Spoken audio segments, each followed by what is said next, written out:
στους Αγίους Βαβατσινιάς, ένα χωριό της ορεινής Λάρνακας, όπου με την ευγενή προσφορά και βοήθεια της κοινοτικής αρχής και των κατοίκων θα παρουσιάσουμε μερικά έθιμα. Πρόκειται για ένα όμορφο χωριό, του οποίου τα σπίτια είναι σκαρφαλωμένα στις πλαγιές καστανόχρωμων και υγιεινών λόφων. Το υψόμετρο, οι βαθιές κοιλάδες που είναι προστατευμένες από τους ανέμους, τα υδατικά έργα του σχεδίου ενιαίας αγροτικής ανάπτυξης Πιτσιλιάς ευνοούν την ανάπτυξη ποικίλων καλλιεργειών όπως τα εσπεριδοειδή, οι ροδιές, τα λαχανικά και τα οποροφόρα.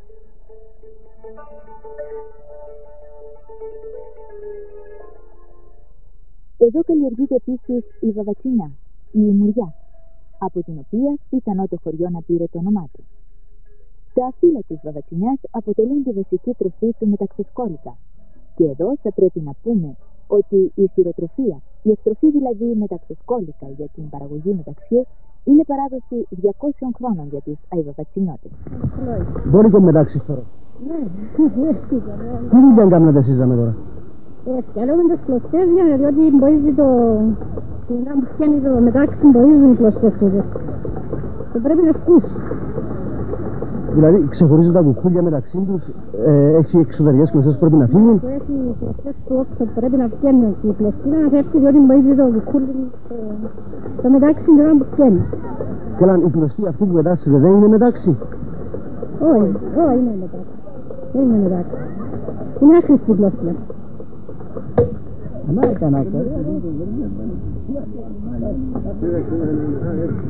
Ο μεταξάς είναι ο τεχνίτης εκείνος που βγάζει το μετάξι με ειδικό τρόπο.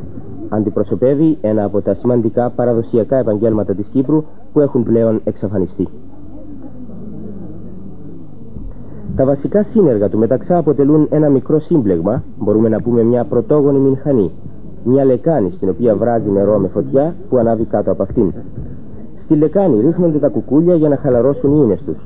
Από τα κουκούλια ο μεταξάς βρίσκει την αρχή της ίνας τους. Σμίγει τις ίνες πολλών κουκουλιών μαζί, ανάλογα με το πάχος της μεταξωτής κλωστής που θέλει να παράξει.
Να σε διακόψω μισό λεπτό. Φορώ φανίσκιζανε. Ναι. Φανίσκιζε μεταξωτά, είναι. Φανίσκω, καλό. Που πόσα χρόνια? Έχει καμιά 25 χρόνια να την κάνω τη δουλειά του και να την ξεχάνω την κόγινη μου. Πάλι μαθαίνουμε, θυμούμε τι και κάνω την. Εφάνισκα που μικρή. Και τώρα πάλι κάνω την. Τα δύσκολο να φανείς μεταξωτά? Όχι, για λόγω μου είναι το δύσκολο με καιρό που ήμουν κοπέλα. Αλλά τώρα που γέρασα, δύσκολο για λόγω μου. Το καιρό που ήμουν κοπέλα εφάνισκα κάθε μέρα. Και μέρα και νύχτα. Εφάνισκα. Τι κατασκευάζετε από το μετάξι? Κατασκευάζαμε κουκουλάρικα και που πάνε μετάξι. Κατασκευάζαμε ιταριέτινα και που πάνε μετάξι. Τα ίσα τα μετάξι τώρα ή μόνο ιταρίε. Και που πάνε μετάξι. Και φανίσκαμε και στρίζαμε το. Ποια είναι η διαφορά των μεταξωτών με τα κουκουλάρικα? Η διαφορά των μεταξωτών είναι μόνο σκέψον το κάτω που σύρναμε ιταρίε. Τα κουκουλάρικα σύρναμε στις και κουκούλι και φαίνεται μέσα. Το κουκούλι. Πάλι που το καματερονέμι. Και το κουκούλι. Και κάναμε το νήμα με το αγράστη. Και σύρναμε το ποκό και φανίσκα. Δηλαδή ήταν ταξιδόταν καθαρό μετάξι, ενώ τα κουκουλάρικα είχαν... Είχαν και κουκούλι και εταιρείες και μετάξι. Το άλλο πάλι του μόνο καθαρό μετάξι που πάνω όμως. Όχι από κάτω. Το κάτω έσυρνεται το μετάξι μου κάτω. Το πάνω εφαρκιάζαμε το μετάξι. Τώρα, εσείς πας στη Βούφα, δάμε κατασκευάζετε υφάσματα. Ναι. Ότι είναι τα υφάσματα μεταξύ τα, τι πράγματα κατασκευάζονταν, τι πράγματα γίνονταν. Έκαναμε φορές, έκαναμε τα φλουέρκα μας, τα αρκόλων μας, κεντόνια, αποκάμισα τους ανθρώπους μας, φουστάνια δικά μας, το μωρό μας. Ό,τι είναι να το κάνεις έκαμε. Όπου είναι να το βάλεις, φαντάστη. Δεν πράγμα που το σύρνες. Γάνταμε ρούχα, τα έκαμε. Εσύ πότε, από πού έμαθες να θέλεις? Εγώ χωρούν τη μάνα μου. Αν και η μάνα μου, έπιαζε τη δουλειά και έμαθα. Ευχαριστώ. Δηλαδή βλέπω έχουμε αρκετά είδη μεταξοδών. Να μιλήσουμε για τα μεταξοδά, να δούμε τι πράγματα είναι. Ναι. Αυτό το κομμάτι το υφασμά είναι καθαρό μεταξύ. Ακόμα δεν έχει γίνει τίποτε, δεν έχει επεξεργαστεί και όπως θα δείτε είναι πολύ μαλακό και έχει έναν λίγο κίτρινο χρώμα.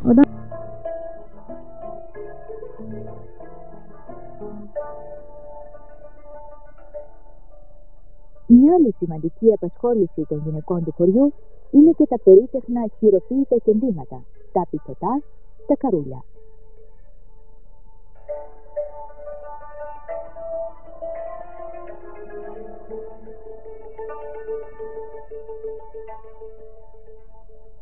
Μια ασυνήθιστη για το χωριό οικοτεχνία είναι η αργυροχοΐα. Στα χέρια του αργυροχώου τεχνίτη, η άμορφη πλάκα μετατρέπεται σε χανάπια, μερέχες, καπνιστήρια.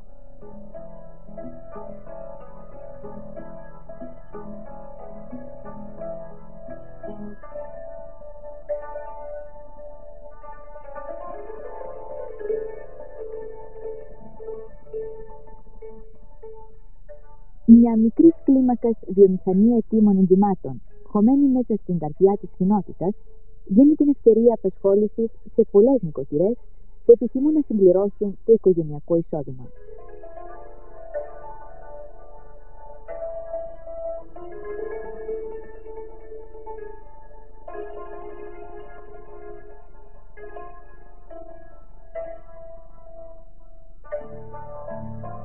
Στο χωριό βρίσκονται αρκετά καζάνια για την απόσταξη της ζυβανίας. Διατηρείται και ένας παλιός λινός, μάρτυρας μιας παράδοσης αιώνων, που χρησιμοποιείται για την παρασκευή ντόπιου κρασιού.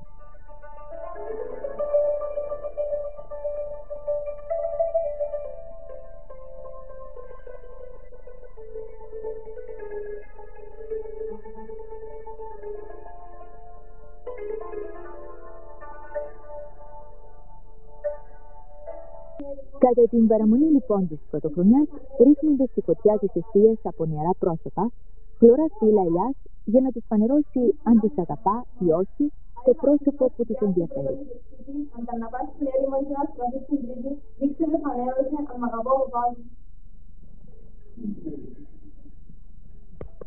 Αν το φύλλο πεταχτεί, τα παιδιά πιστεύουν ότι τα αγαπούν. Ανταναβάσει την έρημο, να στραφεί στην τρίτη, ήξερε φανέρωσε, μ' αγαπά Παύλο. Πού έστελα. Κάτι άλλο που συνηθίζουν να κάνουν οι γιαγιάδες και οι παππούδες είναι το εξής. Τυλίγουν 3 με 5 ξυλαράκια μέσα σε ένα μαντίλι. Μετά ζητούν να τους τα ξετυλίξουν με προσοχή και αν βρεθούν όπως τα τύλιξαν, ο πόθος τους θα πραγματοποιήσει. Επίεν ο παππούς μου να λέσει στο μήλο και είχε κομμάρκα πολλά, άρχισε να απογλιτώσει το μήλο, εξεκίσε κατά τις 10-10.30 τη νύχτα να τη στο χορκό. Στο δρόμο να συνήθισε ένα βου έξω που ήταν τέλος πάντων και ήταν κατόπιν του προσύνωσε το βου στα πισώ. Επίνε ορισμένη περιοχή που ήταν ο τόπος μας να πιάσει τον τόπο του κορκού μας, έβαλε μια μουγκαρκά και γύρισε πίσω στον πόρη μου και έφυγε. Ήρθε ο πατέρα μου παππούς μου στο σπίτι και είπε το τότε στη μακαρίσαν τη μάνα μου και η μάνα μου έλεγε μας τις ιστορίες. Τα μέσα στο πόξο από το χορκό έχουμε μια βραχτή και πήγαινε που του πελάει. Ήβρε μια λότα με τα γουρούνια. μέσα στους θάμνους. Όταν πήγαινε έβαλε το σταυρό του και έφυγε ο Λοτατζίνη. Αλλά μέσα στο στραπελέτσι πάλι είδα ένα σύλλο με σιλούδια και ήταν στο λαό και γύρισαν πίσω. Ήταν ο προορισμός του Τσεκαμέ.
Πάτερ Γεώργιε, στην είσοδο του χωριού σας, του χωριού Άγιου Παπατσινιάς της ορεινής περιφέρειας Λάρνακας, βρίσκεται το αγίασμα των Αγίων Αναργύρων Κοσμά και Δαμιανού. Τι παραδόσεις έχεις ακούσει από παλαιότερους για αυτό το αγίασμα? Για το αγίασμα, από την παράδοση έχουμε ακούσει ότι ήταν δίπλα από το αρκάτσιο που περνούσε από εκεί. Δεξιά ήταν το αρκάζι, αριστερά περνούσε ο δρόμος προς το χωριό. Εκεί εκαλύπτηκε από βάτους οι πέτρες που ήταν χτισμένο το αγίασμα με την εικόνα των Αγίων Αναργύρων εκεί, όπου υπάρχει και μια πηγή.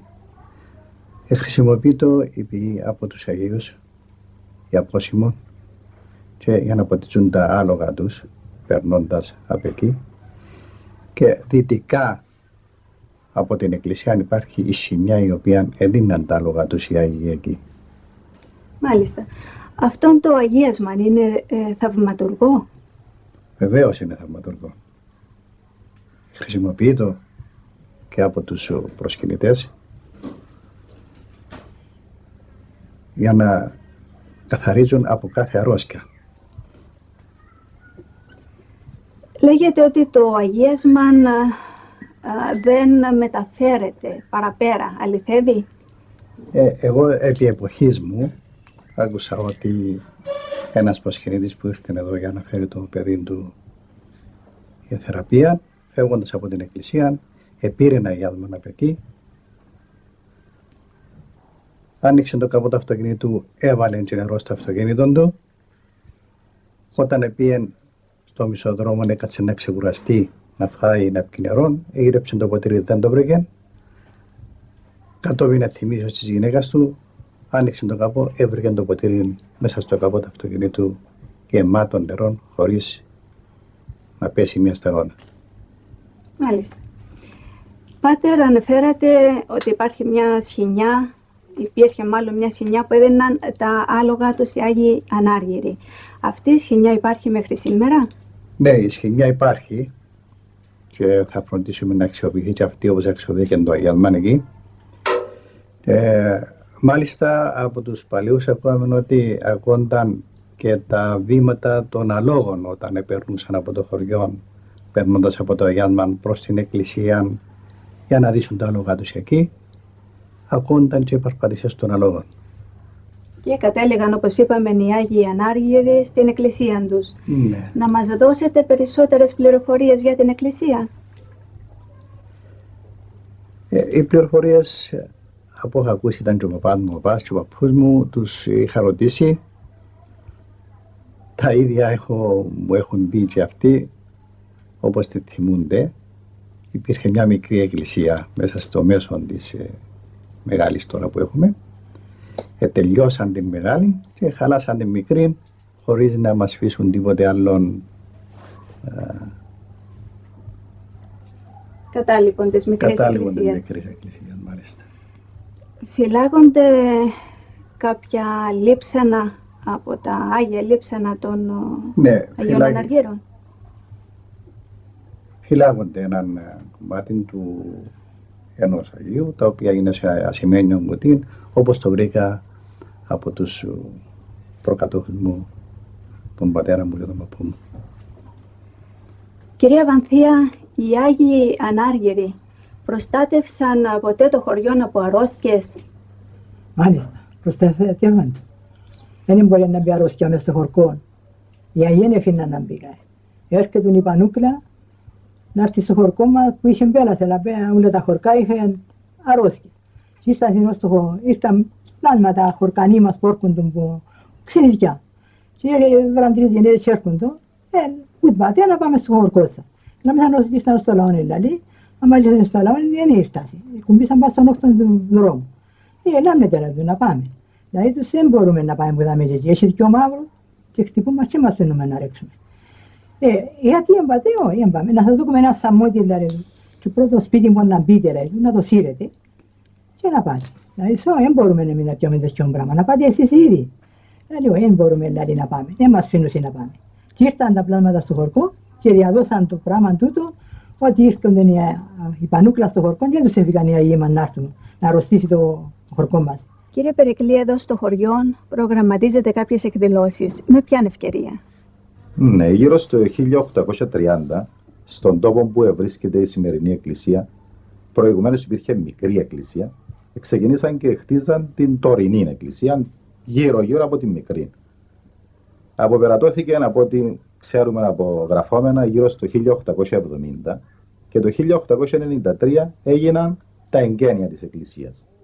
Επ' ευκαιρία των 100 χρόνων, που είναι φέτος 26 Σεπτεμβρίου, προγραμματίζουμε ακριβώς διάφορες εκδηλώσεις θρησκευτικές, πολιτιστικές, ψυχολογικές, για να φέρουμε κόσμο στο χωριό και να τιμήσουμε και τους Αγίους που είναι η εκκλησία αφιερωμένη σε αυτούς. Τι εκδηλώσεις προγραμματίζονται, κύριε Περικλή? Οι εκδηλώσεις θα είναι τριήμερες που θα γίνουν τις 24, 25 και 26 του Σεπτέμβρη. Αρχίζει με παράκληση την Παρασκευή, ακολουθεί θέατρο στην αυλή του σχολείου. Το Σαββάτο θα γίνει Μέγας Εσπερινός και θα ακολουθήσει πρόγραμμα με ορχήστρες και χορούς. Κυριακή, που θα είναι το επίκεντρο των εκδηλώσεων, θα έχουμε τη μεγάλη λειτουργία και ακολούθως θα υπάρχουν πάλι η ορχήστρα με χορευτικά συγκροτήματα. Τις όλες εκδηλώσεις θα μπορεί οποιοσδήποτε παρευρεθεί να τις παρακολουθήσει δωρεάν. Μάλιστα. Να μιλήσουμε τώρα έτσι γενικά για το χωριό Άγιοι Παβατσινιάς. Το Άγιοι ασφαλώς το οφείλει στους Αγίους Αναργύρους. Το Βαβατσινιάς να υποθέσω ότι το οφείλει στις πολλές βαβατσινιές που υπήρχαν, ίσως και υπάρχουν ακόμα, εδώ στην περιοχή. Ναι, ακριβώς έτσι πρέπει να είναι. Τουλάχιστον από ό,τι μάθαμε από πιο παλιά.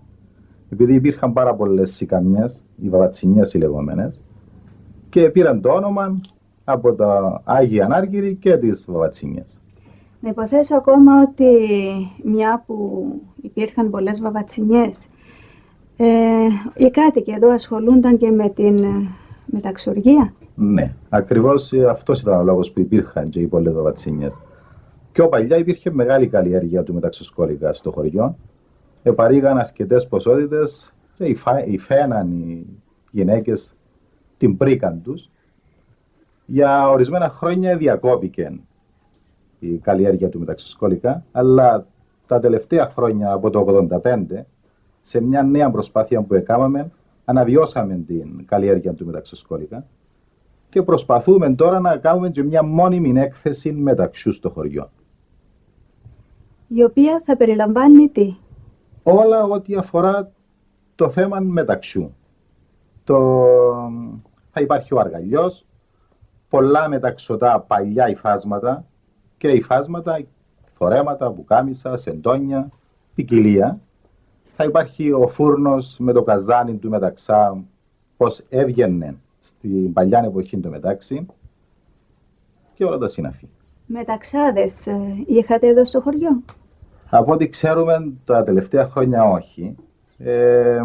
Συνήθως φέρναν από κάτω, από άλλα χωριά μεταξά, γιατί δεν υπήρχε μεταξά ντόπιος. Ξέρετε από ποια χωριά?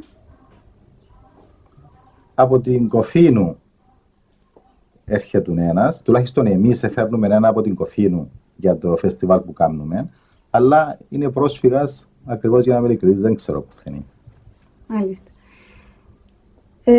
Κύριε Κυριάκο, ανάφερε ο κύριος Περικλής ήδη την μεταξουργία σαν παλιά ανασχολία των κατοίκων. Να δούμε και άλλες ασχολίες των κατοίκων από τα παλιά χρόνια μέχρι σήμερα. Οι ασχολίες των κατοίκων, εγώ θυμάμαι τους Αγίους από το 25. Οι ασχολίες των κατοίκων ήταν πολλές. Ασχολούνταν με τα μπέλια, με τα περβόλια, με τη κτηνοτροφία, με τις ελιές.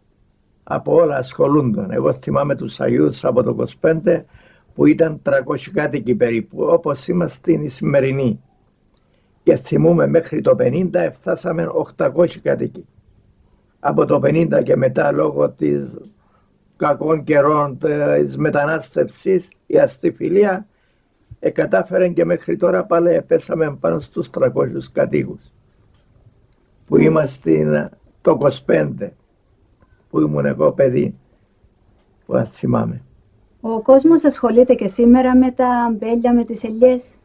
Ασχολείται και σήμερα με τα μπέλια, με τις ελιές και είναι και ήταν από τα χρόνια εκείνα το κέντημα, μια βασική εργασία των γυναικών. Η ασχολία τους ήταν το κέντημα. Το λευκαρίτικο κέντημα. Το λευκαρίτικο κέντημα. Εγώ έκανα 22 χρόνια γραμματέας της χειροτεχνικής. Είχαμε χειροτεχνική εταιρεία εδώ. Και λόγω μετά που ο κόσμος έφευγε, λόγω που δεν ζούσαμε και ίσως η αστιφιλία, ο κόσμος έφευγε και έτσι λίγανε η δουλειά των κεντήματων και σταματήσαμε τη χειροτεχνική. Ναι. Συνεχίζουν όμως ακόμα πολλές γυναίκες. Συνεχίζουν όμως και εργάζονται. Οι γυναίκες είναι το πάρεργο. Το γυναικό είναι το κέντημα, το λευκαρίτικο εδώ στους Αγίους. Επίσης και σε κάθε σπίτι υπάρχει και ένα μεγάλο σκοτεινό δωμάτιο με πολλά μεγάλα πιθάρια. Αυτά είναι για την αποθήκευση του λαδιού και του κρασιού. Του λαδιού και του κρασιού και καζάνια της ζυβανίας, αποσταχτήρες οι λεγόμενοι και όλα. Υπάρχουν ακόμα και λειτουργήσιμοι λινοί. Λινοί βέβαια, υπάρχουν και λειτουργήσιμοι λινοί εδώ. Αυτός ο λινός, κυρία Μάρο, περίπου θα είναι 300 χρονών. Δηλαδή 3 και η δική μου γενεά 4. Και πώς λειτουργεί? Λειτουργεί, διαλέγουμε τα σταφύλια διαλεκτά, τα βάλουμε εδώ στην αλέστρα τη λεγόμενη, μετά από να τα λέσουμε, τα πιάνω, τα γέρνω μέσα στο παραδοσιακό λινό, το λεγόμενο τσιλίστρα, με αυτόν το ροάνι το λεγόμενο. Αμέσως έχω δοχείο κάτω από το σωλήναν εκείνη. Τρέχει μέσα ο μούστος, εξαρτάται τι θα το κάνουμε τον μούστο. Τώρα σε αυτήν την περίπτωση ίσως να το κάνουμε για παλουζέ. Όταν είναι όμως για κρασί, τα δέχομαι τα σταφύλια μέσα στο πιθάρι, αφήνουμε 5 με 6 μέρες και μετά τα βγάζω, να κάνω τζίμωση, τα βγάζω και σφίγγωτα και κάνω το κρασί. Στην τοποθεσία Άγιος Παύλος φημολογείται ότι παλιά υπήρχε και κάποιος κρυμμένος θησαυρός. Να μας πείτε αυτή την παράδοση. Έτσι ελάρβησαν, έτσι σκέφτονταν ότι υπάρχει μέσα από κάπου η χαλάσαση θησαυρός. Και σκέφτησαν να πάσει να πιάψουν, ίσως τον έβρον τον θησαυρό. Να είχαν να ακούσουν ότι να πάρουν μια κοπελούα, παρθένα, πως είναι σε αμαρτίες και να τις βοηθήσει τύχη του να βρουν τον θησαυρό. Πήραν την κοπελούα, είναι σκιάφαση, μόλις σκιάψαν την καμούσα, ήβραν μια πόρτα. Και στην πόρτα εκείνη κατάλαβαν ότι πράγματι είναι ο θησαυρός μέσα. Αλλά σκέφτονταν ότι δεν μπορεί να μπούσει μέσα που το μεν πατήσουν τίποτε να τους εξωτικούς να τους καταράψουν, να τους κατακόψουν. Λαλούν στη φωτιά όμως φοβάται την εξωτική μου, να άψουν μια φωτιά στην άκρα του πόρτα και να βάλουμε την κοπελά να πέσει από την άλλη μερικά και να της πούμε να μην μπει τίποτε σε ό,τι δει. Έτσι έκανα. Μια μάτια έβαλαν τη φωτιά, άνοιξαν η πόρτα. Άνοιξαν η πόρτα, πήγε μια κοπέλα. Είναι σαν κοπέλα. Μια κοπέλα και έσυραν τη σάλη μέσα στη φωτιά. Έστραβαν πίσω, πήγαν οι άλλοι και έσυραν το σάλι. Πήγαν μέσα, πήγαν οι άλλοι. Είναι σαν τρεις. Κατέβαινε πήγαν οι άλλοι και έσυραν το φόρεμα της. Έστραβαν πίσω, έσυραν και οι άλλοι το φόρεμα της. Πήγαν έσυραν και οι άλλοι το φόρεμα της. Ύστερα πήγαν οι άλλοι, έσυραν το ποκάμισο της. Πήγαν μέσα, ήρθαν οι άλλοι και έσυραν τα ποκάμισα του τρεις. Ύστερα οι άλλοι ήρθαν και έκαναν το παντελόνι και να πω έσυραν το. Η κοπελούα είναι άλλη. Ούλα να πάει τα ρουφαούλα του. Και έκλεισε ο σπήλιος, η πόρτα του σπήλιου και δεν διακρίνεται του και όμως είχε σπήλιο και χάμε. Μάλιστα. Και έτσι ερήμωσε το κοτσίνο να πούμε και διακρίνεται πως έχει σπήλιο και πάνω. Μάλιστα. Άλλη τοποθεσία που να έχει έτσι κάποια παράδοση πάλι.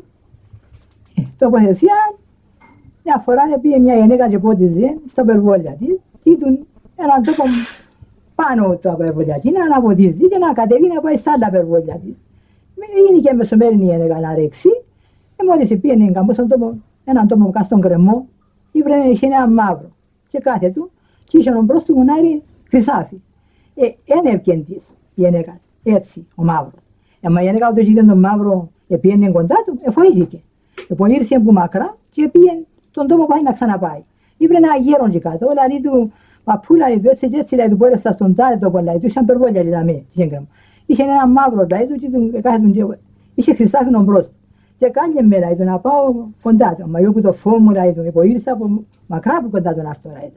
Και δεν κοντέψα, δηλαδή σκόρη έτσι, είναι πιάντα και να σταυρώσει το χώμα χαμή και να πει το όνομα του πατρός και του Υιού και του Πνεύματος και να πιάσει το χώμα και να το δώσει, να χαθεί και να μην το χρυσάφιν για μένα το πιάσει δηλαδή παραεφοή. Πού εγώ σκέφτομαι παππούλα ή το Σιριζάνι, χάθηκα από και μένα. Πάμε πάνω να ούμε λέει, εγώ που να πάσει, δεν είχε τίποτε. Μόνο αν φαίνεται η μάρα είχαμε, αν είχε τίποτε, χάθηκε που είχαμε. Τι έργα έγιναν από μέρους της κοινότητας για να καλυτερεύσει η ζωή. Έγιναν αναπτυξιακά έργα εκ μέρους και της κοινότητας και του γεωργικού τμήματος. Έγιναν έργα αναπτύξεως, έκαναν μας υδατοφράκτη, δεξαμενές, έκαναμε ιδιωτικές διατρήσεις. Έδειξαν οι νέοι μας που υπάρχουν εδώ ενδιαφέρον. Δηλαδή είναι και χάρη στην επιμονή των νέων να παραμείνουν στο χωριό τους. Για να μείνουν στο χωριό. Κύριε Περικλή, ο σύνδεσμος από Δήμων και Φίλων Αγίων Βαβατσινιάς, πώς ενισχύει αυτή την προσπάθεια να κρατηθεί στη ζωή αυτόν το όμορφο, αυτόν το γραφικό χωριό? Σκοπός του συνδέσμου μας, που ιδρύθηκε με το τέλος του περασμένου χρόνου, αυτός είναι ο σκοπός του. Να βοηθήσει την ανάπτυξη και την καλυτέρευση της ζωής αυτού του χωριού και των κατοίκων που ζουν σε αυτό. Και τι δραστηριότητες έχει κάνει ή τι δραστηριότητες προγραμματίζει για το σκοπό αυτό? Η πρώτη δραστηριότητα είναι οι εκδηλώσεις που προγραμματίζουμε για το Σεπτέμβριο για τους σκοπούς της Εκκλησίας. Μετά, το επόμενο μας βήμα είναι να δημιουργήσουμε την έκθεση, τη μόνιμη έκθεση του μεταξιού και συντοχρόνως θα προγραμματίζουμε και άλλα έργα. Είσαστε από τους Αγιούς Βαβατσινιάς. Μένετε εδώ στο χωριό? Ναι. Πού περνάτε τις διακοπές σας? Στο χωριό. Σας αρέσει να τις περνάτε εδώ? Ναι. Γιατί, τι ξεχωριστό κάνετε? Έρχονται οι φίλοι μας από την πόλη και κάνουμε παρέες. Τι άλλον κάνετε, Θεοδοσία? Το καλοκαίρι έρχονται πολλοί από την πόλη, πηγαίνουμε περιπάτους, ανοίγει η πισίνα 15 μέρες, μπαίνουμε μέσα. Αυτά. Μένετε μόνιμα εδώ στο χωριό? Όχι, μένουμε Λάγνα. Εσείς μένετε μόνιμα εδώ? Όχι, μένω στα Λατσιά, αλλά παίρνω τις διακοπές μου εδώ. Ναι, και εγώ είμαι στα Λατσιά και παίρνω τις διακοπές μου εδώ. Σας αρέσει να περνάτε τις διακοπές σας εδώ στο χωριό, στους Αγίους Βαβατσινιάς? Ναι. Γιατί σας αρέσει? Επειδή η γιαγιά μου μαθαίνει να λάβω πάνω στη ραπτομηχανή της. Και σου αρέσει η παρέα με τη γιαγιά σου? Ναι. Και η ραπτική που μαθαίνεις? Ναι. Μαρία μου, εσύ? Μου αρέσει γιατί πηγαίνουμε στα περβόγια, μου μαθαίνει η γιαγιά μου να ράβω και έχει δροσιά. Η ησυχία, το καθαρό περιβάλλον σας αρέσουν? Ναι, μου αρέσει πολύ. Μπορείτε εδώ να περπατάτε στους δρόμους χωρίς αυτοκίνητα, δεν το βλέπετε σημαντικό αυτό? Ναι. Χριστίνα, γιατί σου αρέσει εσένα? Επειδή τα απογεύματα εδώ στο χωριό μαζευόμαστε σε διάφορα σπίτια των φίλων μας, όπου εκεί βλέπουμε τη γιαγιά ή τη μαμά τους που κεντούν. Συνήθως οι γυναίκες τραγουδούν όταν κεντούν ή κάποτε η γιαγιά μας λέει παραμύθια. Προσπαθώ να μάθω κι εγώ να κεντώ, διότι μου αρέσει το λευκάρικο κέντημα.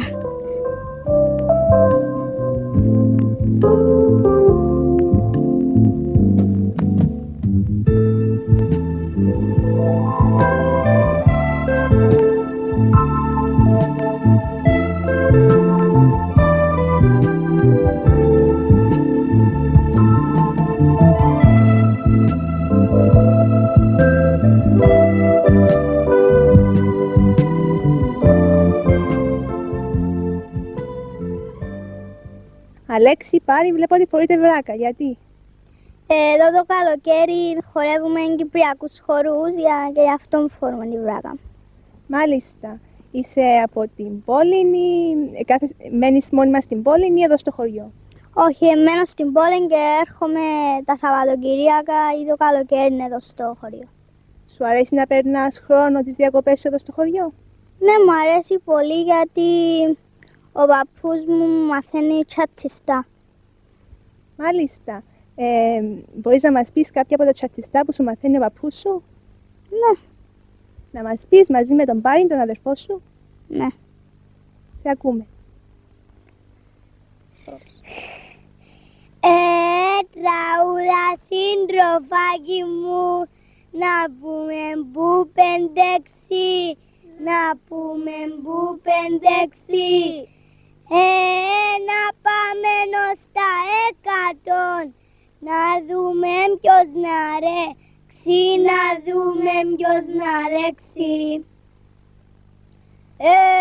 Ούλον τον κόσμο γύρισα, Ευρώπη και Ασιαν, Ευρώπη και Ασιαν. Ξέρω τραούθια πολικά, τα 100 ελία, τα 100 ελία.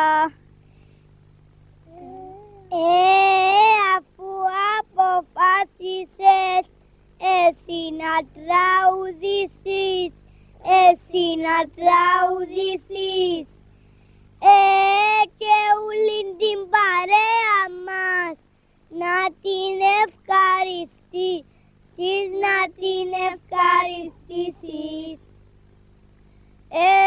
Και το χορκό μας εγκαλών, Λάρνακα σε επαρχία, Λάρνακας επαρχία έχει αέραν καθαρόν, γαργάρο δρόσερων νερών, ούλο γεμάτον υγείαν, ούλο δρόσαν υγείαν.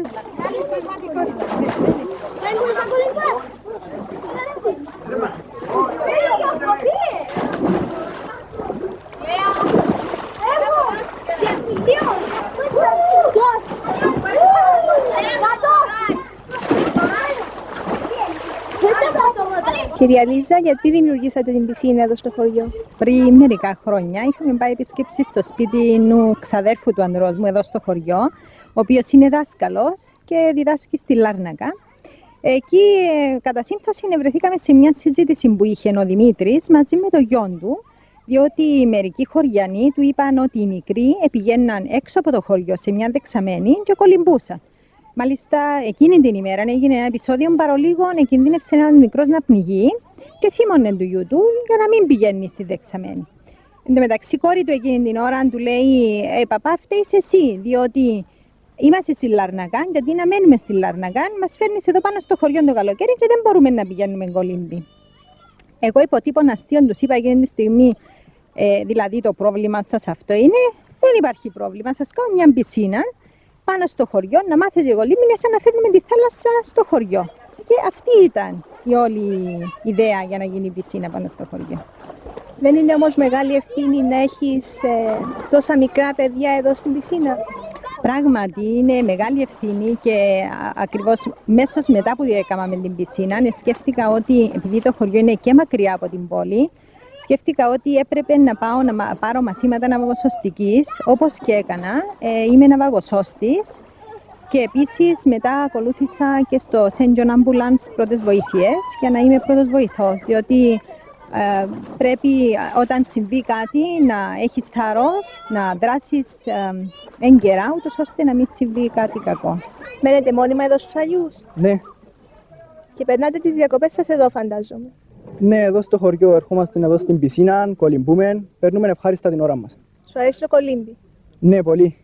Γιατί? Γιατί είναι η καλύτερη άσκηση, γυμνάζεται το σώμα μας ολόκληρο αρμονικά και είναι και ένας ευχάριστος τρόπος για να περάσουμε την ώρα μας. Τι είδη κολύμβησης μαθαίνετε εδώ? Μαθαίνουμε νύπτιο, πρόσθιο, πεταλούδα, ελεύθερο και άλλα διάφορα, χωρίς να χρησιμοποιούν τα πόδια ή τα χέρια. Προηγουμένως είδα να κολυμπάς χωρίς να χρησιμοποιείς τα χέρια. Τι είδος κολύμβησης είναι αυτό? Είναι ένα είδος κολύμβησης ναυαγοσωστικής. Μπορεί να κολυμπάς χωρίς να χρησιμοποιείς τα χέρια, γιατί με τα χέρια θα κρατάς αυτό που κινδυνεύει. Επίσης, με το να πιέσεις από το πατήρα, χωρίς να πηγαίνει η κεφάλι σου κάτω από το νερό, αυτό είναι για να βλέπεις εκείνο που κινδυνεύει. Να μπορείς να τρέξεις να τον πιάσεις. Μαθαίνετε δηλαδή εδώ κάποιες αρχές της ναυαγοσωστικής. Ναι. Κορνηλία, σε βλέπω με μετάλλια. Τι είναι αυτά τα μετάλλια? Είναι 3 χρυσά μετάλλια που πήρα στους αγώνες. Κάθε χρόνο κάναμε ολυμπιακούς αγώνες. Αγωνιζόμαστε σύμφωνα με τις ηλικίες και την πείρα που έχουμε για το κολύμπι. Και με πιο πολύ ζήλο προσπαθούμε να βελτιωθούμε.